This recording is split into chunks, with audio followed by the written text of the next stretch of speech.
बस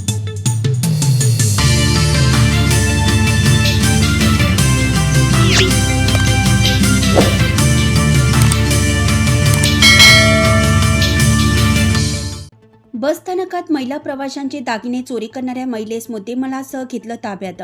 गुन्हे शाखा अंबड युनिटची उल्लेखनीय कामगिरी. गुन्हे शाखा अंतर्गत पोलीस ठाण्याकडील स्थानिक गुन्ह्यांचा जलद शरीराविरुद्ध व मालाविरुद्ध गुन्ह्याचा प्रभावी तपास करणं, प्रतिबंधात्मक उपाय करणं याकरिता माननीय पोलीस आयुक्त श्री संदीप कर्णिक सो, नाशिक शहर यांनी अंबड गुन्हे शाखेची स्थापना करून कारवाई करण्याच्या सूचना दिल्या आहेत. फिर्यादी नामे अमित अशोक वाघमारे, वय वर्ष 38, व्यवसाय खाजगी नोकरी, राहणार शांत छाया अपार्टमेंट 5, शिवाजीनगर, गणपती मंदिराजवळ, दिंडोरी, जिल्हा नाशिक. हे दिनांक 30/12/2025 रोजी 16:30 सुमारास ठक्कर बाजार बस स्टँड येथे त्यांची पत्नी व मुलासह नाशिक येथून दिंडोरी येथे जाण्यासाठी कळवण येथे जाण्यास बसमध्ये चढत असताना गर्दीचा फायदा घेऊन फिर्यादी यांच्या पत्नीच्या पर्समधील पॉकेटमध्ये ठेवलेले सोन्याचे दागिने व रोख रक्कम कोणीतरी अज्ञात चोरट्याने चोरी केल्याबाबत सरकारवाडा पोलीस ठाण्यात गुन्हा रजिस्टर नंबर 1/2026 भारतीय न्याय संहिता कलम 303(2) प्रमाणे गुन्हा नोंद करण्यात आला होता. सदरचा गुन्हा दाखल झाल्यापासून गुन्हे शाखा अंबड युनिट मधील अधिकारी व अंमलदार यांनी मानवी कौशल्य व तांत्रिक विश्लेषणाच्या आधारे माहिती प्राप्त केली. दिनांक 4/1/2026 रोजी महिला पोलीस अंमलदार 810 सविता कदम यांना त्यांच्या गुप्त बातमीदारामार्फत माहिती मिळाली की एक फिक्कट हिरव्या रंगाची साडी परिधान केलेली व तोंडाला पांढऱ्या रंगाचा स्कार्फ बांधलेली महिला चोरीचे दागिने विक्री करण्यासाठी गणेशवाडी, पंचवटी, नाशिक परिसरात फिरत आहे. सदरची बातमी माननीय वनपोलीस निरीक्षक जगवेंद्र सिंह राजपूत यांना सांगितली. त्यांनी पोलीस उपनिरीक्षक मोतीलाल पाटील यांना खात्री करून कारवाई करण्याच्या सूचना दिल्या. त्या अनुषंगाने पथकातील अधिकारी व अंमलदार यांनी दिनांक 4/1/2026 रोजी गणेशवाडी, फुल बाजार, पंचवटी, नाशिक या ठिकाणी सापळा लावून महिला नामे निर्मला विजय लोंढे, वय वर्ष 37, राहणार पंडित यांच्या घरात भाड्याने तिरुपती नगर, खरजुला मळा, टाकळी रोड, नाशिक, मूळ राहणार जाजूवाडी कॅम्प, मालेगाव, नाशिक, हीच 16:46 ताब्यात घेतले.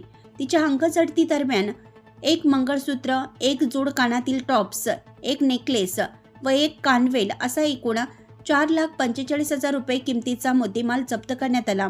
सदर महिलेस विश्वासात घेऊन विचारपूस केली असता तिनं सांगितलं की 4 ते 5 दिवसापूर्वी ठक्कर बाजार बस स्टँड येथे बसमध्ये चढत असताना एका महिलेच्या कडेवर लहान मुलं होतं व एका खांद्यावर बॅग अडकवलेली होती.